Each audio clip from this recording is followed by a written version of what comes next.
You don't have to be a millennial to be socially savvy. We believe anyone can join Generation Social Media, and your journey starts now.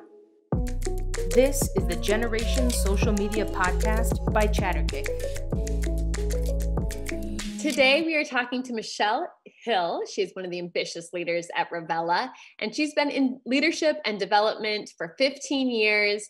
I'll let Michelle tell a little bit more about herself, but I've been fortunate enough to see her development. We've had leaders go through their program at Revela, and I have amazing things to say about that. But what I really want Michelle to talk a little bit today is the workplace, flexibility, what's going to happen after COVID.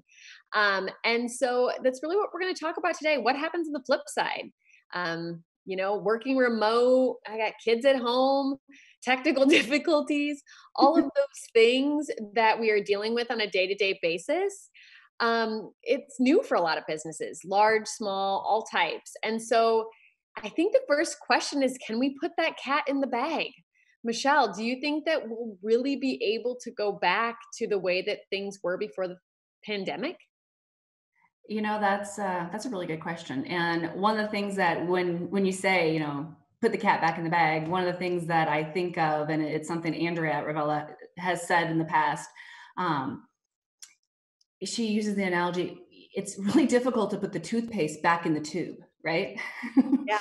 And I think now that we have been forced to do things and really been pushed against the beliefs we've had as a business to work in different ways, it's going to be really hard to go back to what our norm was 6-7 weeks ago. It's something that it's going to look different. I think it's going to look different for everyone and in a lot of different ways on how we do things. Because the other component too is when you think about, we can't unlearn what we've learned or seen, right? Those are experiences. And now that we've pushed people and we've challenged our beliefs, and maybe some things have worked, maybe we have found ways to be successful, and people aren't going to forget that. And how we respond to that I think is what's going to have a huge impact as we move forward on what we look like, because everything in life's a choice. So as a business, you can choose to go back to exactly how you were. That doesn't mean your people are going to forget some of the things that they learned when we were getting by and maybe even being more efficient and challenging how we got work done. If we don't consider what some of those changes might be and how that might change our business model. Yeah. And don't you think of like the perfect example of this is, I'm using a fictitious business, but like that corporate business that always had employees come and say, can we work remote? Can we work remote? And everybody's like, no remote, no remote. And then all of a sudden everybody's working remote and business is going on as usual. And what if your business is actually doing really well? Or what if things are going very smoothly? I think it's really hard. And as a business owner to be like, well, every reason why I said no now is no longer on the table. So now what? What other challenges do you see businesses facing with this besides just that, like, remote, not remote? Yeah, well, and even that remote, not remote, a business, with what's been going on that we have no control over, it's impacting every business in different ways. More than less are probably not having a positive impact with. But it's not about looking as the business successful during this time. I think when looking at that remote concept, are we more efficient? Does it give us some flexibility? Does it help us, help our employees? Are we more attractive to, draw in new employees? So I even think, like, even removing, if someone says, were we successful during it? We might not have been because of everything that's out of our control. But our employees and their productivity and how they feel about working for the business, that was maybe more productive. That was maybe actually successful, right? So I think we measure success differently. And it's important in these times when we are, the flip side of where we are right now, when we go back in, I think it's important that we don't just ignore that. So kind of going to your question, challenges, the different challenges that other businesses are facing or going to be facing, right? I think when we think about a business, it's our employees, it's the leader's mindset. excuse me, the belief, that the fear and the unknown, things we can't control, how that's impacted our people. And we can go back to that one because that's a big one. Physical safety. So challenges, we work with different companies. Some are still going in, some are still, in production, and some are still working, but, like we talked about, in a different workplace, at home, and then those different challenges. But it's that the psychological safety as well as the physical safety, and looking at what are we going to be doing? How are we going to work differently and be successful as we move forward? Because that's the sanitation piece of it, the health piece of it. And get into that piece, you're getting into fear, the feelings, that's going to come back around, right? And then you're also going to be getting into what policies and procedures, what are our new norms and how we work, everything from our public spaces to walking in the hallways to the cafeteria, right? I mean, all those things. And maybe we're addressing them right now. Maybe we're addressing them right now in smaller numbers. What about when everyone's back? What about when vendors come in? What about when you got vendors, you may have guests, and you may have applicants? How is that going to be different when we talk about that physical safety? Right. Sales environments. Let's think about this. I mean, you and I both kind of hang out there a little bit, right? And what's happening right now with how are we mining our, getting our referrals? How are we getting new businesses? How do we network? How do we get new donors? Everything from the for-profit to nonprofit. Right. I think that's a huge challenge.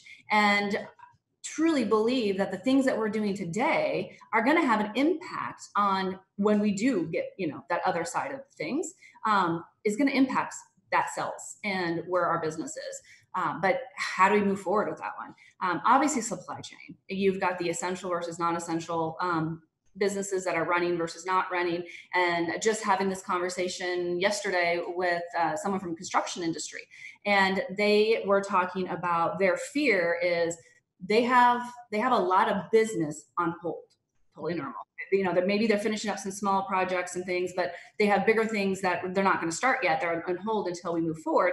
And their fear isn't about not having that business. Their fear is, are they going to have what they need to do to build the building? What about the supplies, right? And I think technology is another challenge that we're going to have in businesses. I think we are working our way through it and learning it. So it kind of goes back to how do we unlearn it? So the things that we've learned and how to utilize technology and get better and help us build the business. I think that's going to be a challenge because probably a lot of organizations in different ways have found ways to be successful with technology that they didn't before, right? The beliefs. And now what are we going to do with that? So I think that's a huge piece of the different things that people are having to work through as they are currently today, and as they're thinking about going back, bringing business back in. Right. Do you feel like, you guys work with a lot of business owners and family-owned businesses. Do you see a lot of businesses really embracing this time?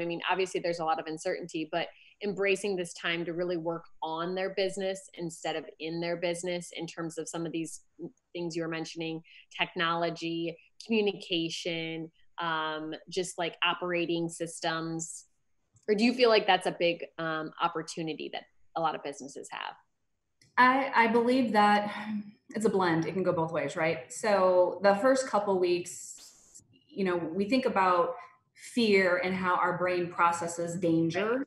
And we will typically, in danger occurs, we don't truly understand, is it physical danger or not, right? So we'll go into that fight or flight. And during the first couple of weeks, there's a lot of fear, and business owners reacted differently in regards to fight or flight. Some just backed off, going to wait and hold. We're going to be right back into things. We're not going to adjust.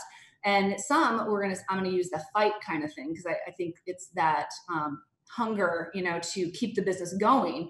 Some have stepped back and said, whoa, our initiatives, our strategic plan, and what we are focusing on for 2020, it's different. And I'm not waiting. I'm not going to hope we come back in 2 weeks or 3 weeks, that we're going to be looking at really what's in our control over the next 30, 60, 90 days, and have adjusted what their strategic plan is and where their people should be focusing on the immediate 30 days on what they can foresee, because there's a lot of unknowns still, right? But they've adjusted that and they've redirected their goals and helping their employees be more productive. Where I believe the flip side is there are other businesses that haven't really reevaluated it and made those adjustments and communicated that effectively to the front line. People are still trying to do business as they've been doing business because a lot of people are running at a slower speed, but not necessarily adjusting with our time, that how is it spent differently and where should our focus be in reprioritizing our focus from what it was to what it should be today. And that with that reprioritization, where we reprioritize where we spend our time. Yeah. So. I read this quote and it's just stuck with me through this whole epidemic crisis mentality is, it's, are you adapting to cope or are you adapting to win? And like that quote stuck out to me. I'm like, I have to be on the winning side of this. And it kind of flipped my brain from that fear and like almost feeling overwhelmed with so much that you can't do anything to like flip it and say, okay, am I going to go? Let's go. And I think that it's interesting to watch different businesses and how they react. Another question that I think a lot of people have, and especially business owners, that this whole remote world is new. And, I think there's different degrees of that because some businesses have had some remote individuals, but they may have not had remote people in a crisis mentality. They may have not had remote like us with all of our children home. It's very different. So what's your first tip to businesses? Because the fear is, how do I know people are actually working? Like if I don't have widgets being made, where do I even start with this without like coming in hot and being like, how much are you working today? Or like chatting things that feel disrespectful. Yes. Well, one of the things we initially just started doing when all this happened was reaching out to our customers to have this exact conversation.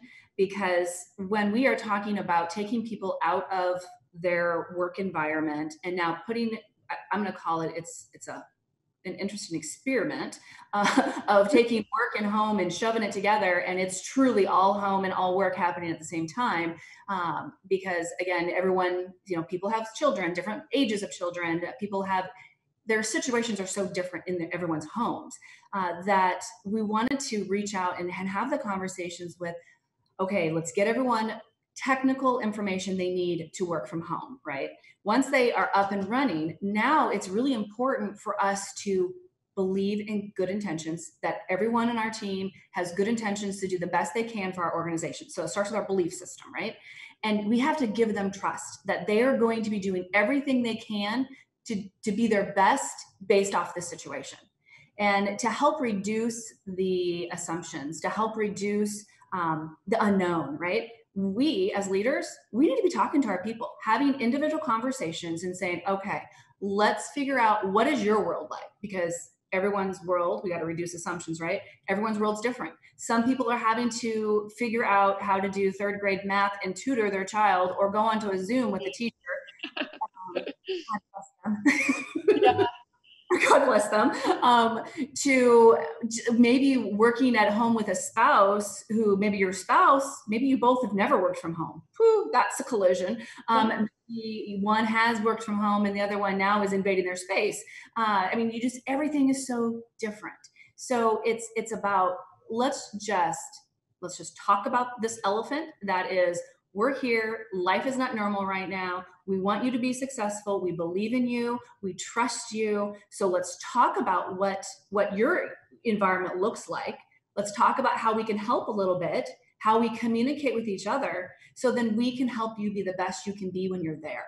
And having those conversations and then, getting that better understanding and then having the conversations that help prioritize where they should be spending their time, what are the most important things that they should be doing, are the two key things that we've been coaching our clients with through this, and really helping them identify too that these conversations, let's become more virtual. So we've been challenging the technology piece with our clients, and let's not hold back. If we were going to be going through an employee, it's annual reviews or whatever it may be, or one-on-ones, if we have our one-on-ones with our employees, don't stop. the communication has got to be elevated. We have to increase our communication, do it more often, do it ahead of the game, and create transparency for our team. So they, as they're working through fear and in the unknown in their personal lives, they have, it's not going to say it's normal, but they have a little bit of normalcy and understanding of where the business is. It's about being brutally honest. This is what's going on. This is what we see happening with our customers, right? How that impacts our business and what we should be prioritizing, what we're working on. And just creating that clarity for them helps reduce. And knowing that you are there for them through this is huge, because they're not going to forget whatever we choose to do as a business leader, owner, however we choose to respond and interact with our employees. At the end of this, on the flip side, they're not going to forget how we made them feel.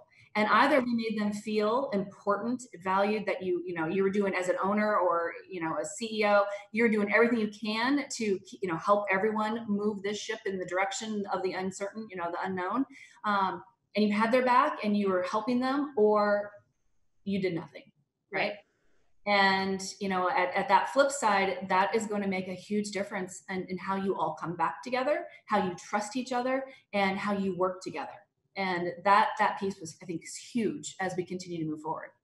Yeah, I love what you said there. One of the things that I still use after talking to you guys and learning this from your methodology, it's just that when you said, believe that everybody has good intentions, because it really is hard when you're in the middle of something and you have chats coming in all day, emails, your kids are popping in, and like telling yourself those stories in your head and putting all the assumptions in there, like you may read into something way more than it really is being read into. And I always love that you guys say that, because it really is like taking a step back and be like, this person is really trying. They're trying to figure out the right information. Maybe a mistake was made, but they made it with good intentions. And then there's a coaching opportunity there. I also like the communication with clarity and just transparency. I think one of the biggest things we've seen in the kind of communication world, external and internal, but when you're really talking about internal, is just the lack of communication inward to your employees, not just one time, one email sent, but that constant conversation, because little fires are spreading within your employees, and it's really important to address it head on. One thing that we did is we had like a COVID queue. This was really a couple weeks ago when there was just a ton of questions coming in, and I could tell that people were a little nervous. And we just put a anonymous survey tool out there.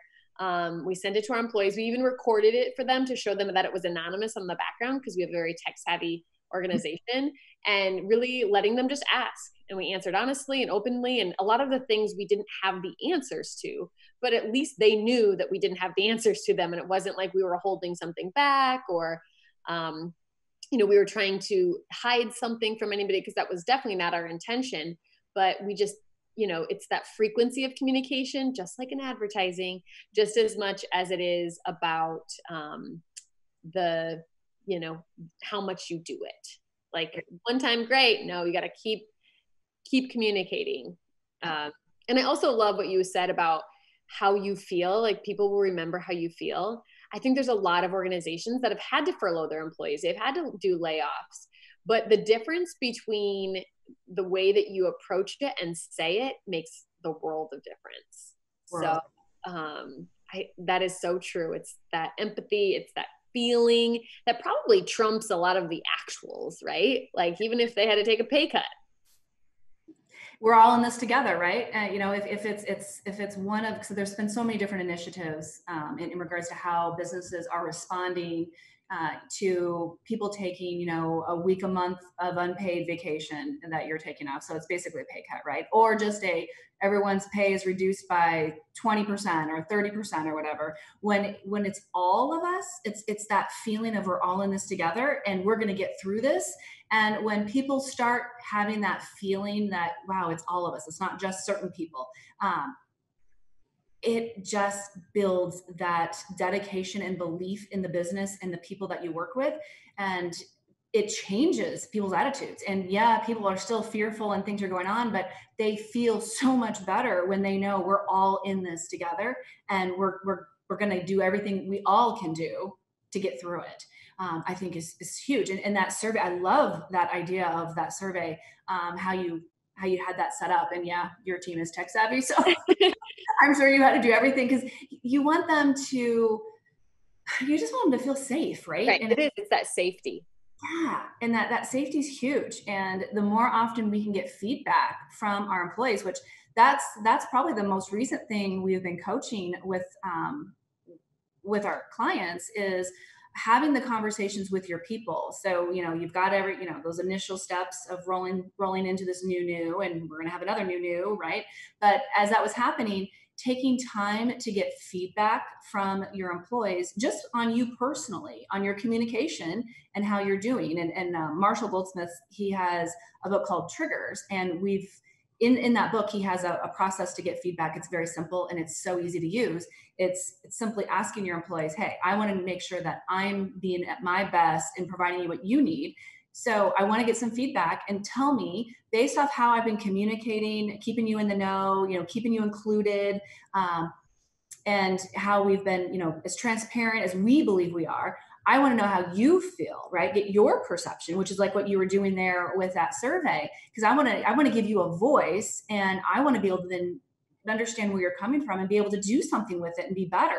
And you simply ask 3 questions. It's what have I been doing, in this case, the past 6 weeks, what have I been doing that you have found helpful, that you have found that it's of value and you want me to continue doing? What have I been doing that maybe it's been irritating, maybe it causes you to feel frustrated, or like, maybe I don't trust you, whatever that may be. What is it that I should stop doing that, right? And what ideas do you have on things that I haven't been doing, or the organization, that you think we should start doing? So it's that continue, stop, and start. And the more you can be proactive and have the dialogue with your employees, it's just continuing to build that trust and honesty between the 2 of you, and supporting that whole concept that we're all in this together, and we're gonna get through it. And to do that, I'm not perfect. There's things that maybe I don't think of or don't see, and if you're thinking of it, I want to know. Or if I'm doing something that's driving you crazy, I want to know, so I don't do it, right? And Yeah. so you can take it from that, the anonymous survey approach, and then even take it down to just those individual conversations. I truly believe that the people that are doing some of the right things right now, whether the employee was furloughed or not, and let's say they come back, or the employee wasn't furloughed, if you're doing some of those great things of staying connected and getting feedback, when this is all said and done, your relationship with those people, with your team, is going to be so much stronger. You're going to be so much better as a result of it. And it's what work are we putting in? Put the work in right now to get those results later, and it will pay off. Yeah, I love that. And I really think that those 3 survey questions are valuable for people, because they are looking for, how do I say it? What do I say? I think vulnerability is such a hard thing as a leader. And, but I think it's probably the first step, would you agree, of just like pure connection?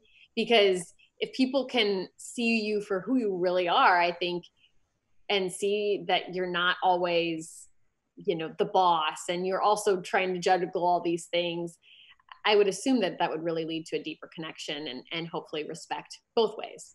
Completely. Well, it's what it's doing, by you're relatable. They can relate to you now. You're human. Gosh, we have some things in common, right? And the more we can, connect, the further we are building that trust in those relationships, and it's only going to end up, with positive things as a result. So yeah, that is number one. And right now, that's where it's like that transparency. It's so critical that we are saying what's really happening. And, we might not like it, but if I need to hear it, right? And what it is we're doing and how we're responding to that, and seeking ideas from employees on ideas they may have on how to respond to certain things. Because I even think, kind of going back to the sales environment, and how are people really, building the new business right now, right? And how are people, whether it's new business donors, whatever it may be, we need to get feedback from our salespeople on what are other ways that we can be creative, and make sure that we're staying connected with our existing clients and building those relationships. And what are ways that we're going to be able to get new business different than what we did before? Because yes, in Iowa and in Nebraska, we are, slowly starting those initial phases to start pushing, going back into normal business to be the new normal. I think we'll have a phases of the new normal, right? But as that's happening, that new business networking is probably not going to be what it was for a long time. So, with that being said, what are we doing right now? And I think you've got to get creative. I was having a conversation with an individual regarding Teams, which is on Outlook 365, Yep. and their organization really didn't use Teams very much. And then with all of this, they talk about technology. They have started using it internally. And as we were having conversations yesterday, they just realized through our discussions, I'm like, oh, you can connect with other people outside of the business. And what if that client who you used to visit every week or every other week that you would, have drinks with, or, you would take out to dinner golfing, you would, be providing some educational pieces. What if in the meantime you were doing this face-to-face, you're able to guide them through pictures or videos on your screen, or you're just able to sit back and have a beverage and talk with them like you used to? Because you can still do it. The piece about the virtual, no matter if you're using 365, Zoom, Google has their own there's a lot of platforms out there. I was just talking to someone who's been using like 5 or 6 just because the people she's working with. And it doesn't matter, but that the connection that we have by face-to-face, it's innate, it's what we need, and it helps us. So, being more intentional about looking for different ways to connect on that sales side and continue to at least develop the relationships you've had, and then exploring ideas with your team about how do we now network? How do we get introduced to new people? What might that look like now, not later, right? Right.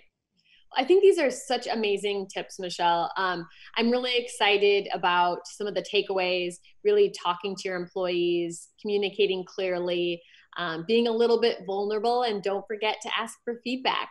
I think that all of those are really great tips. And I'm really excited that we are going to do a survey because we want to know from our listeners, what does your flexibility now look like? What's your thoughts on remote work?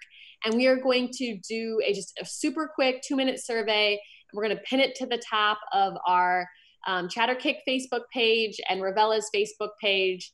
Please take the survey, share your thoughts and ideas, and we will come back and actually talk about the findings in an anonymous way in the next episode. So we're excited for that. And Michelle, thank you so much for the awesome discussion today. I think people got a lot of really great information, and we look forward to our next episode. Okay, well, thank you so much. And next time I want to ask you a few questions too, because I'm That's great. Well, talk to you soon, and thanks everybody for joining us. Thank you, everyone. Thanks so much. Bye-bye.